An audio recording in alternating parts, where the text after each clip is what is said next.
Hi, my name is Barbara Jöstlein-Currie. I'm a horn player with the Metropolitan Opera Orchestra.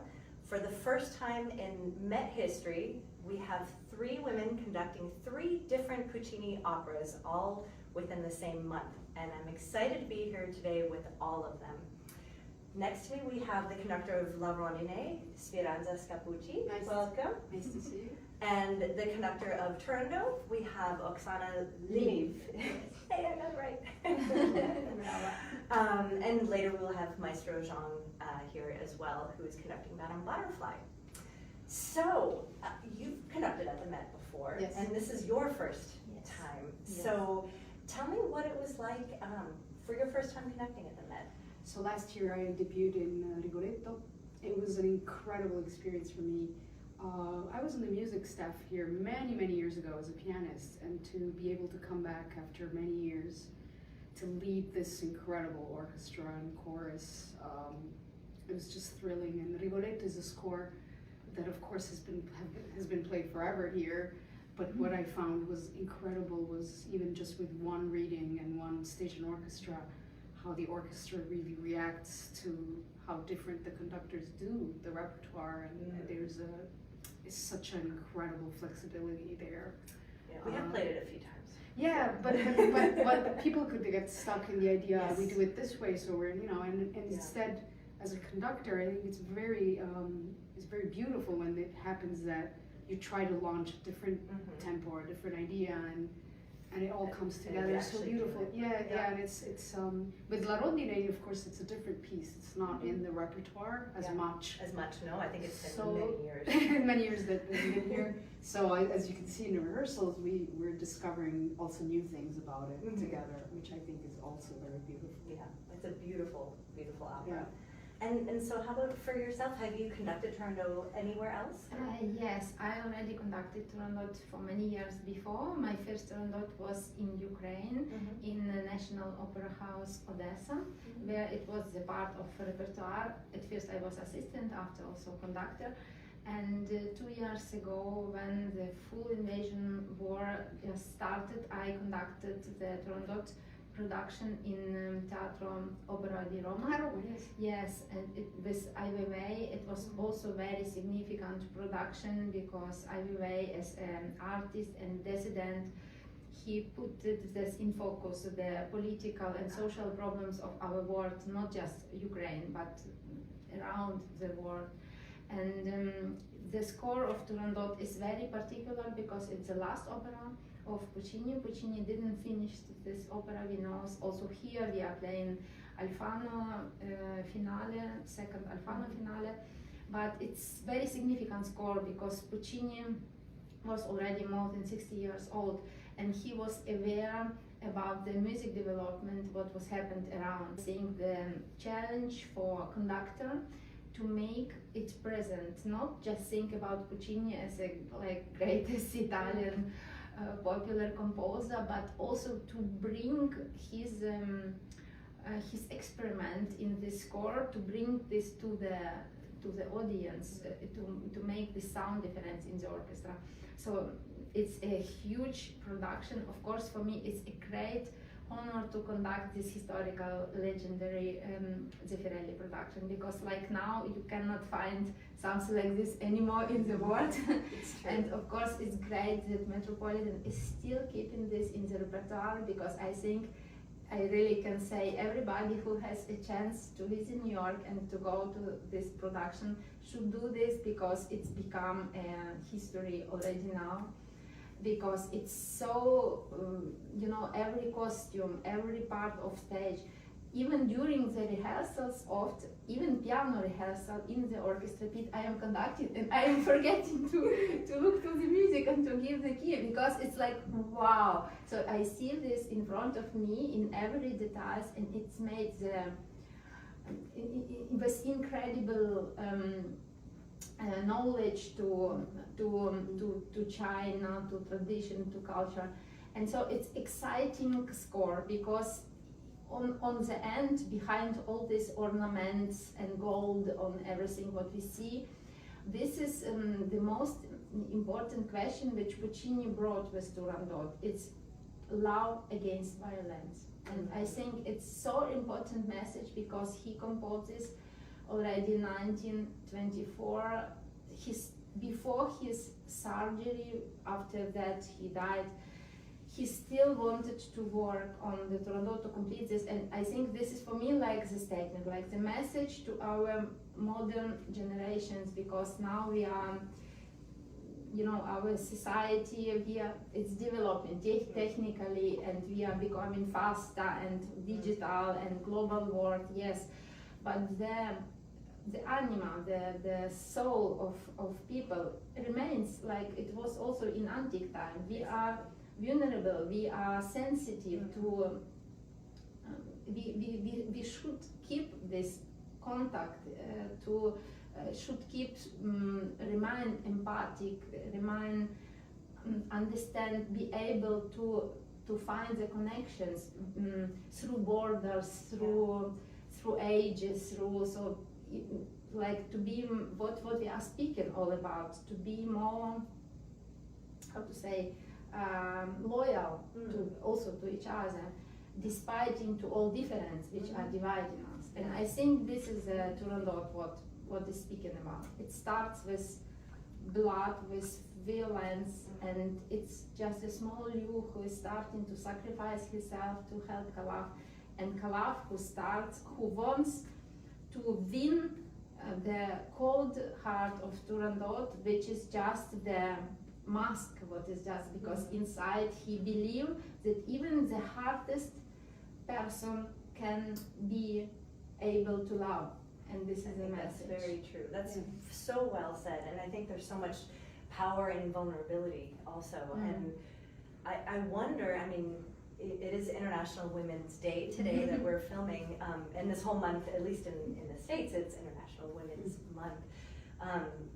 And I wonder about the difference between, you know, female and male conductors. Is there a difference? Do you find that there's any, I mean, you worked with Ricardo Muti for over 8 years, so you had some amazing teaching moments, I'm sure, to see somebody of such a legendary stature. But do either of you find, I'll start with you, I guess, but a difference in the two, or? I strongly believe that, you know, musicianship is something, I mean, you're a musician too, you know, like when you learn your instrument. Some days I play the horn, so not always. But we learn music. I'm a pianist, you're a horn player. I don't know, you play an instrument? Also pianist. And flute. So I don't think that being a man or a woman really changes anything about who we are as musicians.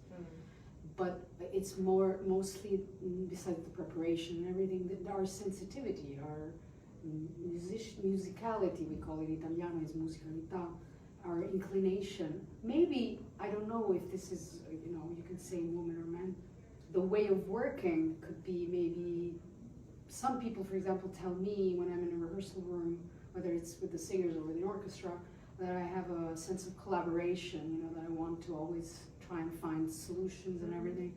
So, but I don't know if that's, I can't say that's a female or male quality, it's just personality, you know. Exactly. But I think as a pianist, because I was a coach for many years, I have that inclination to want to make sure that the orchestra and the singers are one thing. It's not the singers there and we're here. And, you know, it's like I was saying to the orchestra the other day, we have to create that atmosphere, that carpet. You know, it's not just, we're not just there to accompany. It's all together. So that's I think is more of a personality and the way you look at music rather than I'm a woman or I'm a man. I don't know, what do you think? I think also there is no difference. No, also it's just a temperament, it's just a personality, it's just the background and social impact, and I think just this. And another thing is that for many years women needed to be more encouraged to try. This is the thing, because I don't know how you, but I had very different experience. I started many years ago back in Ukraine, and my first educations here, it was just always like you hear just many persons who have doubts and like, for what you are doing this, you will never get a conductor. There is no one orchestra which will invite you, or you will Yeah. have. Yes, even also in my family, my father, not because he don't trust me, but because he wanted to He be knows the realistic. truth. He Yeah. wanted to be Yeah. realistic, and he said, this is your dream, but you will never realize.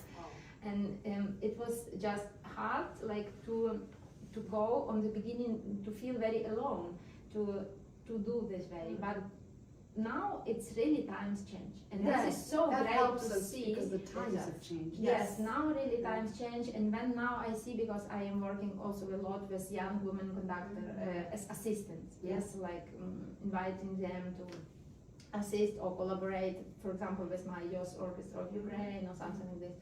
And now I really can see like they are 18, 19, 20, and they have already just first years of education, just started with conducting and already invited to the Yeah. projects, maybe school projects. I And don't the know. difference, I think, is that they expect to have a career. Well, they're more Yes. confident, Yes. or Yes. they know Because it's they do. possible. Yeah. And Yeah. yes, and like Absolutely. every orchestra now is already trying to have during the season at least 2-3 women conductors. Yeah. And this is great because now young conductors, students are becoming same opportunities. Becoming and have not to be faced with this skepticism, incredible skepticism, and very often like even cynism, like what you want to do Who with you your think you diploma, are. you will never find a job. So now it's completely another, and we are also as a already older generation, we are the part of this, because for example for me it was very important. I was of course very scary, not scary, but like very intense for my debut in Bayreuth, because after 145 years to conduct first time in this legendary pit in the theater created by Richard Wagner, and when you are going to the pit you have to pass the corridor where are the portrait gallery of all conductors, and you are faced like, all Herman Levy, Toscanini, I don't know, Karajan, Scholti, everybody is talking to you, and me, and you have to enter to the pit, and the first performance was transmitted to the whole of the world. And of course, it was not just big excitement for me, but also big responsibility, because hopefully it will work. And it was also the year of pandemic, after pandemic year, 2021, where, for example, and Flying Dutchman is very choral opera. The major parts, the biggest scenes are with choir. And the choir was not allowed to sing on stage. The choir was placed in the extra choir room. It was arranged everything with microphones, with headset, with monitors. And when in the Bayreuth, you have the challenge to synchronize orchestra sound together with the stage, because of construction of orchestra pit, it is covered, and orchestra sound is arriving to the audience like half second later than and you as conductor you have always anticipate everything. And here I had even more challenge to with the choral, with the choir to synchronize Here, with the choir. Yes, in Bayreuth. Bayreuth, Yes, in Bayreuth. And so it was really very, very challenging, more challenging than it could be, should be exactly. usually, yes. But it was very important for me, and of course I was also very proud that it went well, and my contract was prolonged for next 4 years, and I am every summer in Bayreuth, because it's important, because then it would not work. And you would be the weight of everything on your we are shoulders. also role models. I felt the same when I went to La Scala. Yes, I was going to say, so you've been in La Scala, Vienna, you did the I was Vienna the first Opera Italian Ball woman in Yes. La Scala. And So how I had was, similar yeah, experience. I mean, I do tend to feel that, at least at the Met, we do so many performances that there is not a lot of room for anybody, from the conductor to anybody in the pit on stage, to being not a collaborative person, let's just say. So it's very, like, let's get the work done and be respectful towards each other. Is it the same in a place like La Scala? I mean, it was, I would for me, imagine. it was a similar situation with the added stress that I jumped in. At the last minute. Well, it was 8 days before the opening. Oh, yeah, days. But it was a piece that I had done only once many years before, and Oh. not in the repertoire, and they hadn't done it in 30 years. Oh. Montecchi and Caporetto. Capuletti and Yeah. Montecchi. And Vienna also with the ball, I think. The it ball was also was a same- jump in, yes. But that was a lighter event. But you know, La Scala for anyone, and then for an Italian to be there. Visitor. But I didn't realize until the night of the opening how huge that was. Yeah. After I did it, Yes. Yeah. after the audience reaction, then I was like, oh my god, you know, it was huge. But I did feel the same responsibility. Then you're like, okay, I'm here to set also an example and for the future generations, you know, and it has to be, you know, positive because other Sure. girls will see it and be like, yeah, we can do it We too, can do you know. too. It's really, Yes. when you think of the impact that Yeah. you both have with future generations Mm. of conductors, I think it's both women and men and anybody. I Yeah. think it's enormous, you know, and we're here for you too. You know, the orchestra is with you. Oh, I know, and, you guys are amazing. We try to be, you know, as Super. much as possible.